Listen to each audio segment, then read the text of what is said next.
Hey everybody, welcome back to the Sunnydale Review. I'm Brian. I'm Jillian. And Dillian, we're on season 3. Yes! We did it. So yeah, we're gonna be covering a couple of episodes. What are those episodes? So today, in this video, we're going to be covering season 3, episodes 1 and 2. So Anne and Dead Man's Party. Awesome.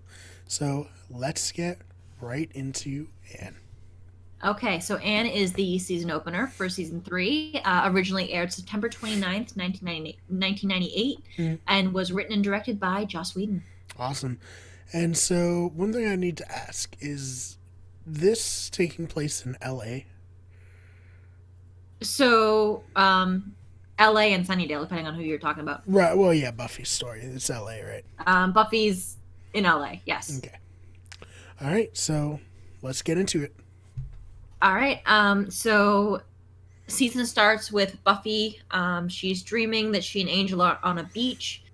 Angel says, "I'll never leave you, even if you kill me," which is kind of specific, but okay. Freaky. So we see that Buffy is living kind of in like this super bare bones apartment in LA. She has a job waitressing under the name Anne. She sees a young couple who show off their tattoos. They're not matching tattoos, but I'm not sure what you'd call it, but when they like put their arms next to each other, it's two halves of a heart. Yeah. So they each have a half, and I then think. No. So let's see. So the girl thinks that she recognizes Buffy, which she actually does, because that is back in Lie to Me in season 2, the Vampire Club. Yeah. That was Chantrell from the Vampire Club, who's now apparently going by the name Lily. Yeah, still making great life choices like getting matching tattoos with random guys. Oh, I guess they're dating, but they're like homeless, right? I think so, yeah. So still making great life choices. Oh, yeah. So let's see. So back at the school, back at Sunnydale, there's like this awesome continuous shot of everybody at the school. It's like the first day of school. You see Willow updating Giles on the Scooby slaying progress. They still suck, pun intended. We find out that Oz didn't graduate and he has to repeat his senior year. It was like, I think he's talking to Willow. He's like, "Yeah, remember how I didn't do very well in my classes last year? Yeah, remember how I kind of forgot to go?" Yeah.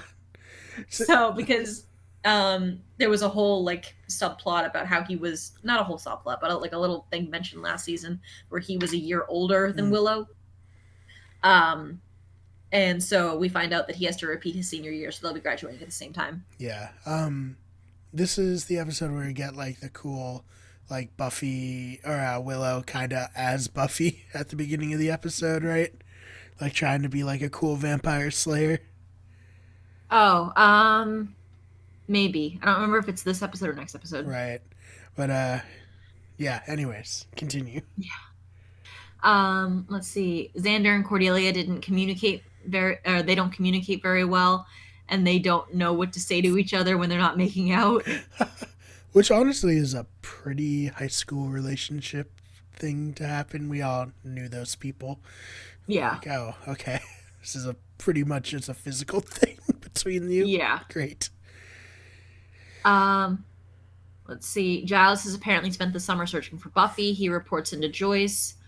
She's still upset, tells Giles that she blames him for Buffy leaving, which, like, in hindsight, it's partially his fault because he told Buffy on multiple occasions not to tell Joyce that she was the Slayer and about, like, that whole aspect of her life. But at the same time, like, Joyce did give her the ultimatum about, you leave this house, don't even think about coming back. Yeah. So I think there's blame to share between the two of them. Not that it's 100% either of their faults. I'm sure that, like, if Buffy had been like, "Hey, my mom kicked me out," like, Willow would have let her stay at her place. or Giles would have let her crash at his place. Like, yeah. But let's see. She's definitely avoiding her culpability in this. Yeah. Let's see. Buffy runs into the girl again in LA who says she recognizes her as the Slayer. I don't know. I literally have like halfway through my notes I got annoyed and I'm just like, here's the rest of the plot of this episode. Here's the annoying preacher boy. Oh my god. I have in my notes. Okay, let's cut to the chase.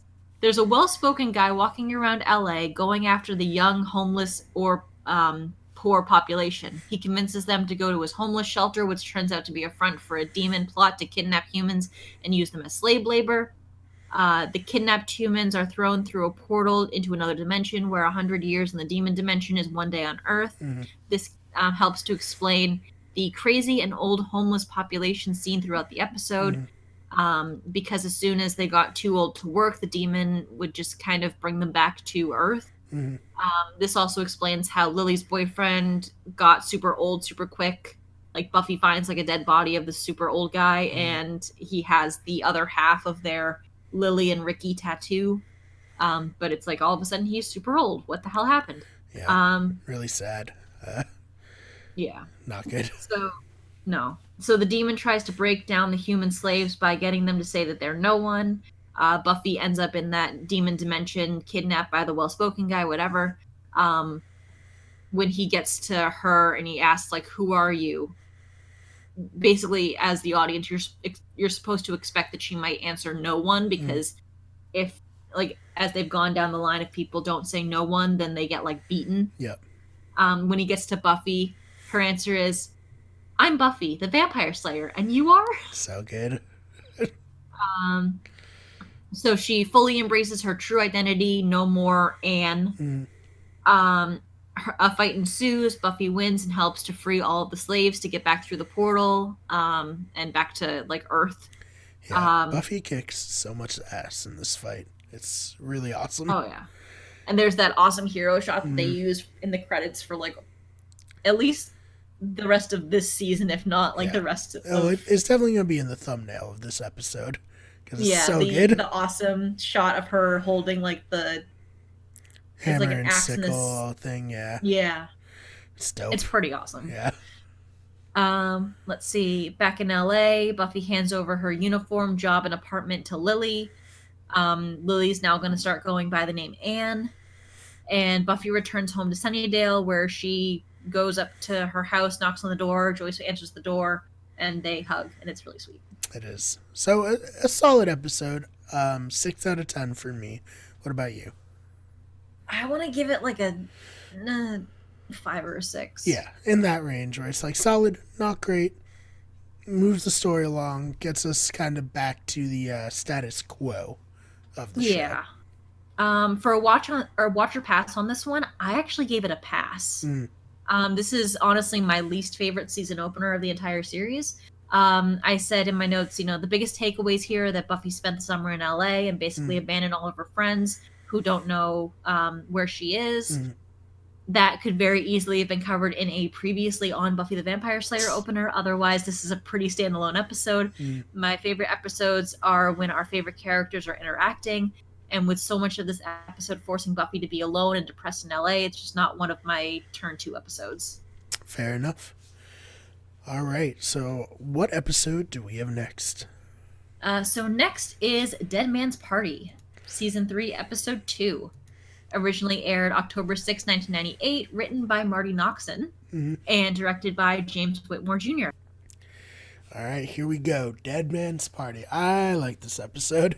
I do too. Right. I think it's so funny. Me too. Marty Noxon's really good at writing like really funny episodes. So let's see. Buffy and Joyce are getting used to being around each other again. Joyce is hanging up some art from the gallery. I have in my notes, wait, doesn't she work at the gallery? Did she buy the Angry Mask, or did she just take it to decorate her own house? Ooh, that's some ethical guidelines she might be just ignoring. I just don't understand. They're like, oh yeah, we just got this new shipment into the gallery. It's like, then why aren't you displaying the art in the gallery and not in your house? Yeah, she might be buying stuff for the gallery. And so she's hanging up this mask, and Buffy walks in, and Joyce is like, "Do you like the mask?" And she's like, "Mom, the mask is angry. It wants the room to suffer." It is a pretty scary mask. It is. It's terrifying. I wouldn't want that in my bedroom. No. Even without the whole supernatural part of it. It just doesn't, it's not my style. No. So Buffy gets Joyce's permission to leave so she can go track down her friends. Joyce asks, "Will you be slaying?" And she says, "Only if they give me lip." So let's see. So Buffy is like walking around town, and she goes after what she thinks is a vampire, but it turns out to be Xander. He's like in a dark coat with the collar turned up, and it's trying to be cool. Yep. But also it's kind of like a subtle jab because like Buffy has already like established that vampires don't dress cool because they are vampires and live underground. So she sees Xander's like, oh, that guy's a vampire for sure. Let's see. We find out that Xander's code name is Nighthawk. Oh, I love it so much. It's just hysterical. The Scoobies have walkie-talkies that they use when they're out slaying. Buffy ends up saving the gang from a vampire. They seem relieved but not overly excited to see her at first, which is just like, I don't know. There's an aspect of this episode that I really don't like, which I'll get to later. Right. So the gang brings Buffy to Giles' apartment, and she's super nervous to see him. She's like, "What if he's mad at me?" It's her dad. Yeah. But she knocks on the door, he answers it, and he's just incredibly relieved to see her. Like, you can see like all of the stress that he's been carrying around as he's been searching for her just kind of like be taken off of his body. Right. And he says, "Welcome home," which is really sweet. Yeah. The Scoobies want to know what she's been up to, but Buffy isn't very forthcoming, and Giles says that they should give her a minute to settle in before they start grilling her. Oz kind of slips into the conversation that Buffy isn't wanted for murder anymore. She's like, so that's "Oh, good." It was such a drag. Yeah. It's like if anybody could deadpan that information, it would be Oz. Though. Oh yeah, it's awesome. He's like, "Oh, by the way, you're not wanted for murder anymore." She's like, "Great." Buffy says that she just wants to get back to her normal life with her friends and school, but she's still expelled. Joyce already has an appointment to meet with Snyder to try to get her back into school. Let's see. Buffy and Joyce meet with Snyder. Snyder doesn't want to let Buffy back into school, but Joyce tells him that he doesn't have the right to keep her out. Which, I mean, he kind of doesn't, because she's not guilty for the murder. She's not guilty for the attack. The ground that he was standing on to it's crumbled. Kick her out of school no longer exists. Yeah. I don't know. Let's see. Joyce says she'll go all the way to the mayor if she has to in order to get Buffy back into school, which I'm not sure what kind of control the mayor has over the school system, and also because of what we learn about the mayor later in this season, I don't think he would have helped. I want to reach out to the superintendent of schools. Yeah. Or like the school board, or not the mayor. What's the mayor gonna do? Let's see. Buffy meets Joyce's friend Pat. Pat is hands down one of the most annoying characters in this entire season. Or no, it's the entire series. I'm sorry. Right. She's just so annoying. So let's see. Apparently Pat and Joyce were close while Buffy was away. Joyce invites the Scoobies over for dinner the following night. Buffy's not sure about it, but agrees. While down in the basement getting the company plates, Buffy finds a cat that apparently died in the basement. They bury it in it looked like they buried it in like the front yard under a bush. Yeah. It's just weird. That night, the mask Joyce hung up in her bedroom brings the cat back to life. It's nice. It's good. Yeah. I mean, no one wants to see the cat be dead, so, you know. Zombie cat. Right. So let's see. Joyce is having a hard time finding somewhere for Buffy to go to school. She wonders if Buffy could tell a few people that she's the Slayer so that they would understand why she gets in trouble so much. and that she's not a bad kid. It's like, yeah, I wish I could. Yeah. It'd make life a lot easier. Yeah. Joyce starts talking about sending her to like parochial. Wow, can I not say the word? Help me, Brian. What does she say? Like the Catholic. Oh, yeah. Is it parochial? Listen, I never had to go. Yeah. She starts, and Buffy's like, you mean like with plaid skirts? An all-girls school? Why do you hate me? But yeah, so there's that subplot about Buffy not being able to get back into school and Joyce trying to find somewhere else for her to go. Let's see. The dead cat runs into the Summers' house. They call Giles to come and help remove it. I'm like, why couldn't Buffy do that? Why do they call Giles? Because it's gross. Giles sees the mask while he's removing the cat. Because the cat ran like into the house and then up to Joyce's bedroom. To the mask. You wanted to put the mask on. Yeah. Let's see. Buffy wants to go with Giles to help investigate what's happening with the cat, but Giles has to break it to her that she's not allowed on school property since she's been expelled. Fair. Let's see. Oh, this is one of my favorite scenes. The Scoobies are discussing the dinner at the Summers' house that night. Oz is trying to figure out if it's more of a gathering or a hootenanny. And he says, hootenanny. Whole lot of hoot, which is a little bit of nanny. Love it. Oh my god. But they're trying to figure out like what to bring for food or whatever. They're worried about talking to Buffy. They don't want to talk about the past few months. And figure Buffy clearly doesn't really want to talk about that either. They decide to turn the dinner into a party with music and dancing instead. So they hijack the party. Yeah. They're like, let's not let's not actually talk. We'll just party. It's fine. Yeah. Joyce invited Pat to the dinner. Lots of people show up. Buffy tries to talk to Willow about how she was hoping the night would just be, a big group hang session with just them. But Willow either can't or claims she can't hear Buffy over the band playing. The mask starts to bring other dead people back to life.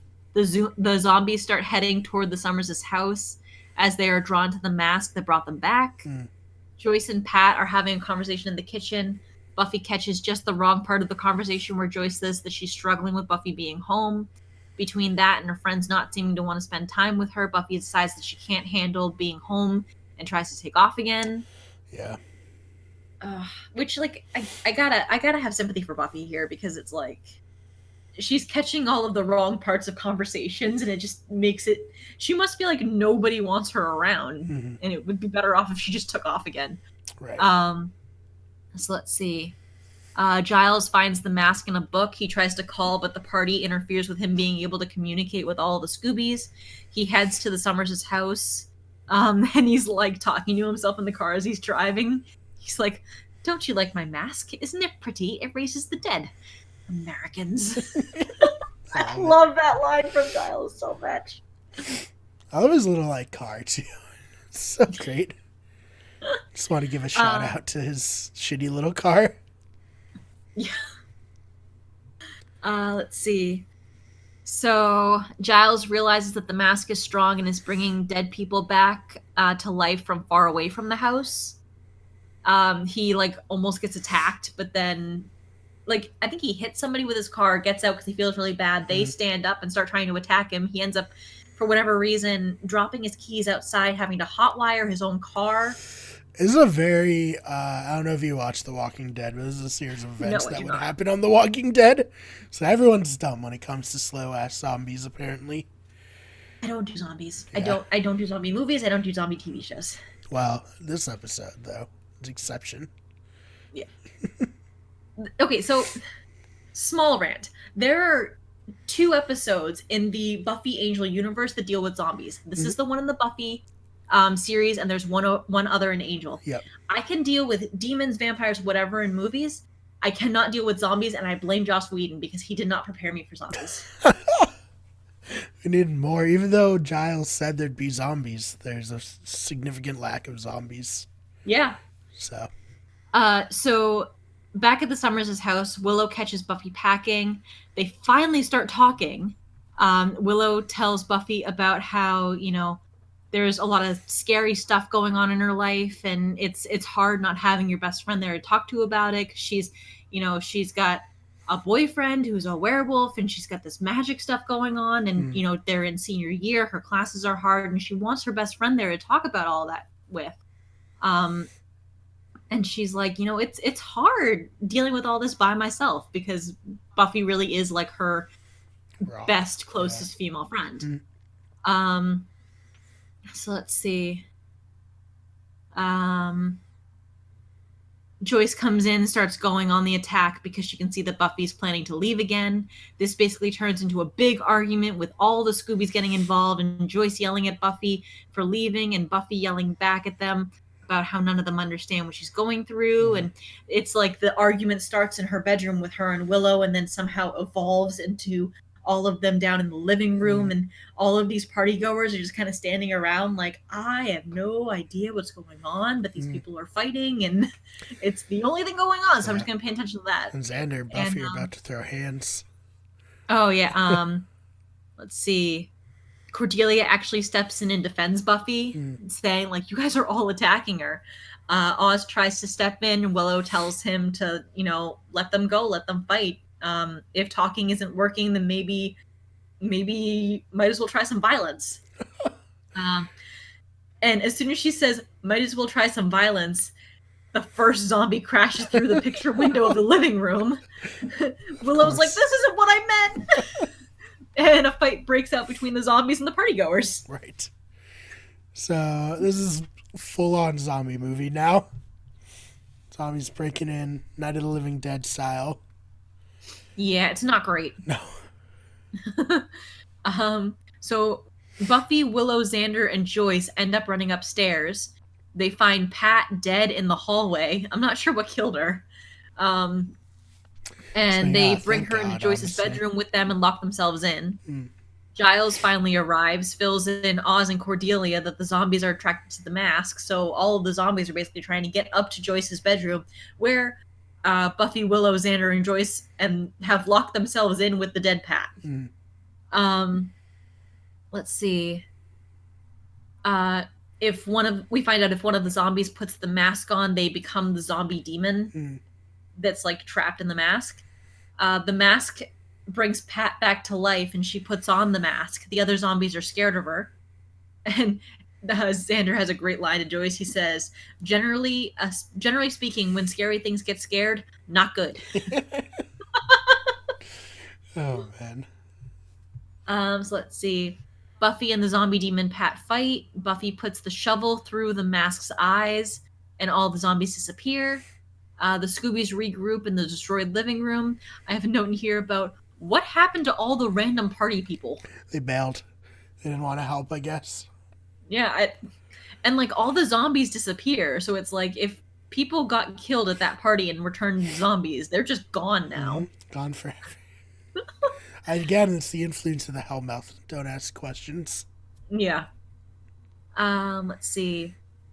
The Scoobies all kiss and make up. All is forgiven. Giles goes to Snyder. Giles threatens him. He threatens to go to the state Supreme Court.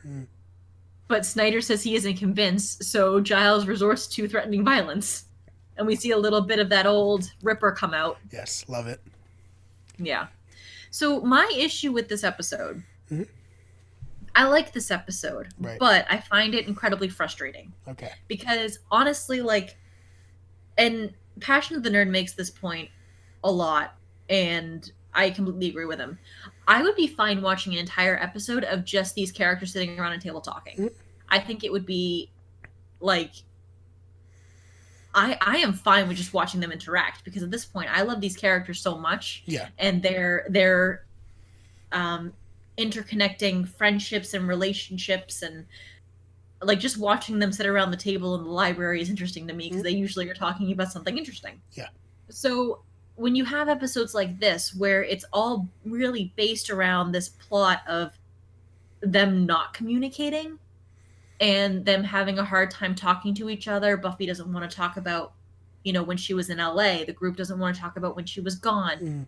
Um, and having that be a roadblock for them talking about other things like, Willow wanting to talk to Buffy about what's been going on in her life since Buffy's been gone. Right. And I have an issue with, these characters that I love and adore so much not communicating. It's frustrating to me. I'm like, if you would just open your mouth and talk to each other. Right. Sometimes it's just life, though, right? Like, so many times it's like people just talk to each other. Stuff can get, sorted out. But Buffy has this whole thing about like, oh, well, you just wouldn't understand. And Willow makes a great point. And she's like, that's because you won't tell me anything. Right. It's like, these are your best friends. If you're not going to talk to somebody, like if you're going to talk to anybody about something like this, it should be your best friends. Also, your best friends have all of the context. They just don't know how exactly your fight with Angel ended. Right. So I don't know. I love this episode. I gave it 7 stakes, and as far as watch or pass, it's a toss up for me, honestly. It helps to clear up a lot of leftover bad feelings after like Anne happened with the Scoobies. There are some great one-liners. Helps to explain Buffy starting to be on good terms with not only the Scoobies but her mom and Giles as well. But I mean, it's like, it helps to get things back to status quo. Right. Yeah, I think I gave it a 6, but I think maybe it's leaning toward a 7 now that we're kind of revisiting it. But I liked it. I can see where your frustrations come from, though. And that's just like a TV trope, right? Like, yeah, no one ever talks when they should. So frustrating. All right, so what's the next episode? That's actually it for this episode. Oh my gosh. Woohoo! Completely threw myself off. Well, all right. I think this was a really good one. Jill, where can they find you online if they're looking? So I am on Twitter at Jillian_Swan, and that's Swan with 2 N's. I almost never tweet, but feel free to go ahead and tweet me there. You got to start tweeting more. You guys got to get Jill to start tweeting more. Tweet about your favorite shows. I tweet the most random crap on Twitter. It's fine. Yeah, I used to tweet Vampire Diary stuff a lot because I would interact with a show that did like an after show. Oh, that's fun. Yeah. And so like that was your way to get involved with the show, was you could tweet the host. But then they stopped doing that and it was no fun anymore. But I don't know. Maybe I'll start tweeting funny lines as I'm watching episodes. Yeah, that's good. I had a whole thing of every famous person who was not famous when they were on Buffy pinned on my Twitter. And yeah, do you have any shout outs you want to give before we head out? Yeah, so occasionally you can I'm either involved in or at least in the live chat over on Twitch on the Grassblock UK channel. So go ahead over there and say hi and let us know that this is how you got there. Yeah. I don't know. And you might see me in the chat over there too, so you can see some awesome gameplay, chat with everyone you like from this show, and be a fun time. So you can follow me on Twitter at @theFakeBMar. That's BMARR. Of course, the channel's on Twitter at WGEverything, on Instagram at WickedGoodEverything, on Twitch at twitch.tv/WickedGoodEverything, the main channel, youtube.com/WickedGoodEverything. This channel, once we get to 100 subscribers, but who knows, maybe by now, it's like airing a month after we record it. Maybe we have it by then. We're looking for that custom URL, but for now, you can just tell your friends and family, rate us on iTunes, and we will see you in the next episode.